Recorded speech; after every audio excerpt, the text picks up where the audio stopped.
Dzień dobry, witam Was na kanale Patty Lifestyle. Dzisiejszy odcinek będzie trochę na Waszą prośbę, ponieważ w komentarzach wiele z Was prosiło o odcinek weselno-ślubny, czyli co założyć na taką uroczystość, jaką sukienkę wybrać, co będzie odpowiedniego na taką okazję. I postanowiłam w pierwszej części podpowiedzieć Wam, na co zwrócić uwagę, jakie dodatki użyć do konkretnych kreacji, a w drugiej części pokażę już na przykładach konkretnych firm, polskich marek, sukienki, komplety, które możecie wykorzystać właśnie na takie okazje. Podstawową rzeczą, od jakiej powinniście zacząć, to jest zastanowić się, w jakim charakterze będzie wesele lub ślub, który organizujecie same w domu.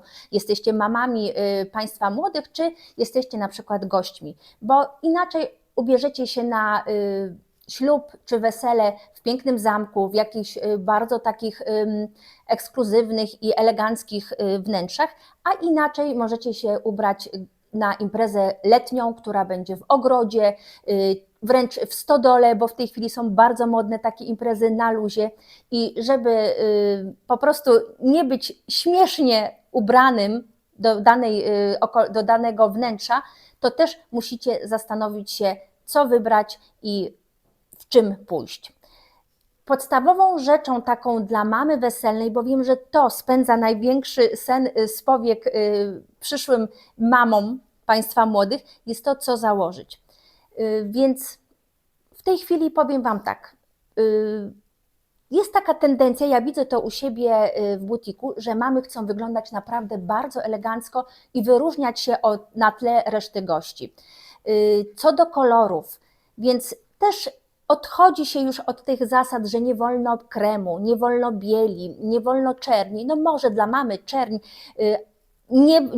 raczej bym nie polecała, ale na przykład są wesela, gdzie panna młoda życzy sobie, żeby goście byli ubrani na jasno, więc wszelkiego rodzaju kremowe kolory, pastelowe są jak najbardziej wskazane. Mówi się, że powinna mama mieć gładką sukienkę, czyli w jednym kolorze.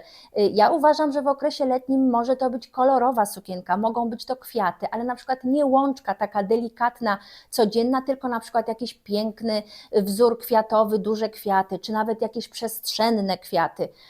Może założyć garnitur, może założyć kombinezon. To wszystko zależy od Waszych preferencji, to wszystko zależy od Waszej figury i każdą rzecz, którą założycie, możecie ozdobić dodatkami. Pozostając jeszcze przy kwestii kolorystycznej, to proponuję, abyście mierząc sukienki nie ograniczały się tylko i wyłącznie do tych jasnych kolorów. Tak się utarło, że na śluby mama powinna być w jasnym kolorze, w jakimś delikatnym kremie, łososiu, brudnym różu. Powiem szczerze, naprawdę niewielu klientkom, tak z mojego doświadczenia, jest dobrze w tych kolorach. Zazwyczaj wyglądają bardzo blado, skóra zlewa się szczególnie z beżem, z jakimś łososiem, nie wygląda to korzystnie, a jak zakładają sukienkę w fuksji, w różu mocnym, w szmaragdzie, czy nawet w granacie, gdzie wbrew pozorom bardzo dużo sukienek w kolorze granatowym sprzedaje i to latem, właśnie na takie uroczystości, gdzie później kobiety dobierają sobie na przykład dodatki w kolorze srebrnym, w kolorze złotym, czy jakimś jaśniutkim écrit, naprawdę w tym granacie, szczególnie w większych rozmiarach, wyglądają dużo korzystniej niż w tych wszystkich kremach, jasnych beżach. Także przy tych kolorach musi być dosyć mocny makijaż, skóra też taka lekko opalona, już to jest taki, no zwróćcie na to uwagę. Co do wzorów, tak jak mówiłam, kwiaty. W okresie letnim, na pewno na zimowe wesele nie zaproponuję Wam różowych kwiatów, bo to po prostu nie ta pora roku. Wtedy możecie założyć na przykład jakieś błyszczące rzeczy, nawet cekiny, szczególnie na wesela takie zimowe, w karnawale. Wtedy błysk, cekina jak najbardziej jest na tak. Chociaż w okresie letnim też dużo pań wybiera cekinowe sukienki i są to sukienki długie. Od kilku sezonów widać taką tendencję, że ta moda weselna, czy to dla gości, czy to dla mam, jest jednak długa suknia, taka nawet z jakimś delikatnym ciągnącym się ogonem, tyłem, z dużym rozcięciem. To już są kwestie indywidualne, w czym się dobrze czujecie. Oczywiście, jeżeli chcecie założyć krótszą sukienkę, lekko poszerzaną czy wąską, to też wszystko będzie jak najbardziej na tak, pod warunkiem, że ta sukienka będzie się wyróżniać od tych, które nosicie na co dzień. Czyli możecie wykorzystywać wszelkiego rodzaju koronki, dodatki. Teraz są bardzo modne kwiaty, które dopinamy na przykład na jedno ramię, czy pióra, czy jakieś dekoracje. Niech ta rzecz będzie inna, niech ona wyróżnia Was, niech ona będzie po prostu taka, że jak popatrzy się na tłum gości, to wiadomo, że będzie to mama panna młodego czy panny młodej. Nie bójcie się też wszelkiego rodzaju ozdób do włosów, czyli fascynatory, czyli te wszystkie opaski, dodatki, które wpinacie we włosy. Kwestia też, jaką macie fryzurę, jaką planujecie mieć, ale nawet do krótkich włosów. Ja na przykład, mając takiej długości włosy jak w tej chwili, miałam na ślubie mojej córki właśnie opaskę, fascynator w kolorach sukienki. Także spinki, świeże kwiaty, to wszystko możecie wpleść właśnie we fryzury. Kolejny element, który ma znaczenie w całej Waszej stylizacji, to są buty. I tutaj też nie jest koniecznie powiedziane, bo często panie mówią, a ja nie noszę szpilek, jak ja będę wyglądać w takiej sukience, nie założę wysokich butów i tak dalej. Dzisiaj są modne buty każde. Możemy założyć niziutkie buty, kaczusz, w formie kaczuszki, szpileczka. Możemy założyć buty na klocku. W tej chwili są różnego rodzaju buty ozdobne z perełkami, cyrkoniami, z jakimiś dużymi kokardami, czy nawet piórkami. I takie buty, jeżeli na przykład założycie prostą, klasyczną sukienkę, na przykład w pięknym kolorze, mogą być jedyną ozdobą właśnie takiej kreacji. To samo z torebką. Też ona może być kontrastowa, może być kolorowa, może być z kryształkami, piórkami, jaką sobie tylko znajdziecie najbardziej oryginalną przy prostej sukience. O kwiatach już wspomniałam, fascynatorach, na przykład na ramiona. Jeżeli macie odkrytą sukienkę, nie chcecie na przykład być takie roznegliżowane, wystarczy, że założycie szal. W tej chwili są modne różnego rodzaju narzutki, takie, które pelerynki wręcz, więc z cieniutkiego materiału, pasującego do całości sukienki, czy nawet jakiegoś błyszczącego, też możecie zarzucić na tą pierwszą taką uroczystą część do kościoła czy do urzędu. Wspomniałam o tych mocnych kolorach. Uwierzcie mi, że później na zdjęciach czy na filmie, który macie nakręcony, w tych mocnych kolorach będziecie wyglądały rewelacyjnie. Będziecie się odznaczały od sukni pani młodej, fuksji, w szmaragdzie, w pięknym granacie, niebieskościach, szafirze.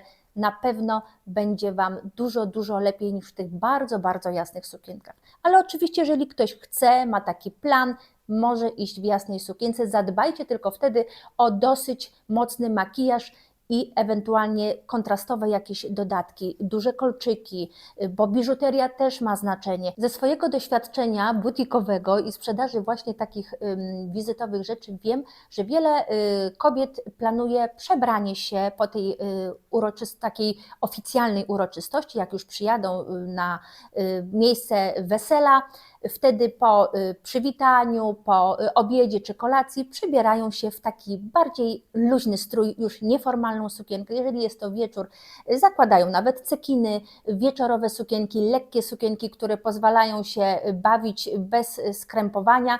I tutaj też bym rekomendowała, żebyście miały w zanadrzu, nawet jeżeli nie chcecie się przebierać, to drugą sukienkę, bo słuchajcie, sytuacje są różne, można sobie oblać nawet jakąś rosołem, można zaciągnąć, no coś się może takiego wydarzyć, że potem jesteście w sukience cały wieczór tej samej z jakąś plamą i po prostu czujecie się niekomfortowo. Na pewno buty na zmianę, to jest podstawa, nie jedne, a nawet dwie pary, zrzucacie te wysokie szpilki z pierwszej części uroczystości i potem do zabawy macie już takie zupełnie na luzie. Często moje klientki pytają mnie, czy wypada na wesele, na ślub swojego dziecka, czy mama pani czy pana młodego może założyć garnitur. Powiem Wam szczerze, uważam, że tak. Nie każda kobieta dobrze czuje się w sukienkach, czy w kostiumikach, garsonkach, od których już się powiedzmy odchodzi bardziej jakiś komplet, spódnica, bluzka z jakiegoś ciekawego materiału, błyszczącego, jest bardziej na czasie niż taka typowa garsonka, chociaż i one powoli wracają, ale garnitur uważam, że jak najbardziej kombinezon, tylko to wszystko musi być dobrane rozmiarem. Broń Boże, nie wciskajcie się w żadne obcisłe rzeczy, za małe rzeczy, na Was będą patrzeć, więc nie możecie mieć za małego ubrania. Jeżeli Wasz ślub, Wasze wesele wypada latem i macie w planie taką imprezę ogrodową, na zupełnym luzie, to tutaj jeśli chodzi o sukienki możecie poszaleć, bo możecie pójść w sukienkach zamaszystych, w stylu boho. Często na przykład panna młoda na takiej imprezie ma wianek, wręcz w stodole są robione takie uroczystości, gdzie pan młody ma garnitur, trampki, rozpiętą koszulę i nie ma już takiej typowo formalnej, sztywnej atmosfery i w ubiorze, i w całej potem imprezie. Więc tutaj możecie naprawdę zaszaleć, jeśli chodzi o sukienki, nie trzymać się żadnego jakiegoś takiego dress code'u, może być kolorowo, powiewnie, hafty, kapelusze, wszystko jest dozwolone. Często imprezy mają 2 dni, więc na ten drugi dzień na przykład sukienka, czy nawet cokolwiek już założycie, może być nieformalne, z rzecz, którą nosicie na co dzień. Mogą być to spodnie, mogą być to kombinezony, mogą to być jakieś komplety, krótkie sukienki. To już indywidualnie, myślę, że na tej drugiej części bym się zupełnie nie skupiała. Jak macie okazję, to możecie sobie kupić coś nowego, bo zawsze taka uroczystość to jest właśnie okazja do tego, żeby garderobę sobie troszkę odświeżyć i kupić coś takiego, co się będzie potem nosić na co dzień. I zapraszam Was na drugą część filmu, gdzie pokażę Wam konkretne marki, konkretne sukienki i myślę, że nie jedna z Was znajdzie coś dla siebie. Wybrałam różnorodne modele, tak aby każda z Was mogła dopasować coś do swoich preferencji, a także do figury, więc wszystkie sukienki, które mają podkreślenia w talii, mogą założyć kobiety o figurze gruszki, o figurze klepsydry. Możecie sugerować się kolorem, bo też kilka propozycji jest mocno kolorowych. Zwróćcie uwagę na warstwowość niektórych modeli, czyli kilka warstw cienkiego materiału, który pięknie zachowuje się w ruchu, delikatnie oblatuje po figurze i nie powoduje tego, że będziemy wyglądać obficie, nie ma tego poszerzenia, które występuje przy sztywniejszych tkaninach. Część z tych sukienek ma elementy, o których mówiłam Wam w pierwszej części filmu, czyli wszelkiego rodzaju dekoracje. Pióra, kwiaty dopinane, jakieś elementy ozdobne, czy to w pasie, czy na ramionach. To wszystko powoduje to, że ta sukienka jest elegancka. Kilka z proponowanych tutaj sukienek też ma bardzo dekoracyjne drapowania, upięcia w okolicach talii. Zawsze takie zabiegi bardzo dobrze modelują sylwetkę. Zwróćcie uwagę na wszelkiego rodzaju pionowe falbany, które też wydłużają sylwetkę. Jeżeli to jest sukienka długa, rozcięcia, to wszystko łącznie z butami na obcasie powoduje to, że wydajecie się takie smukłe i wysokie. Kolejna rzecz, o której mówiłam, mocne kolory, czyli zdecydowany kolor, sukienka o ciekawej formie, w materiale, na przykład latem, takim pięknym, powiewnym. Zwróćcie uwagę też na warstwowość niektórych modeli, czyli kilka warstw cienkiego, szyfonowego materiału, który pięknie zachowuje się w ruchu, oblatuje sylwetkę, nie powoduje tego, że ona się robi ciężka, czy cokolwiek Was potęża, bo taką, jaką macie figurę, tak delikatnie się będzie układać, a dopiero te doły rozchodzą się, tworząc przy każdym ruchu przepiękny efekt. Oczywiście nie mogło w propozycjach zabraknąć sukienek cekinowych, bo wiele pań wybiera już na tą pierwszą część takie mocno ozdobne sukienki. Cekiny nie muszą być beżowe. Są propozycje tutaj od marki Chruścińskiej fuksjowych cekinów, które uważam, że wyglądają przepięknie. I też fasony dopasowane dla tych dziewczyn, które chcą podkreślić sylwetkę. Wtedy gracie kolorem, rodzajem tkaniny czy fasonem. Dla pań o niewysokim wzroście i troszeczkę okrąglejszych kształtach proponuję sukienki w kształcie litery A, które nie są sukienkami dopasowanymi, tylko lekko takimi oblatującymi figurę i najlepiej, jeżeli są z cienkich materiałów i z kilku warstw, które na przykład są porozcinane po bokach. W tym przeglądzie nie mogło zabraknąć też czegoś dla pań, które lubią klasykę, czyli kostiumy. Może to być kostium z krótką spódnicą, może być z długą, najlepiej jeśli długa to taka lekka, zwiewna, powiewna. Zwracam Waszą uwagę na tkaninę typu żakard, czyli taką wytłaczaną. Może ona być w jednej tonacji, może być kolorowa. Często te tkaniny mają przeplatane złote lub srebrne nitki i wtedy jeszcze bardziej sukienka uszyta z takiej tkaniny jest elegancka i taka bardzo wizytowa. Są też kwiaty delikatne, większe, mniejsze, tak jak też wspominałam, zależy to od charakteru Waszego wesela. Są też i mocne kolory, także dla każdego coś na pewno się tutaj znajdzie. Dziękuję Wam bardzo za dzisiejszy odcinek i zapraszam na kolejne.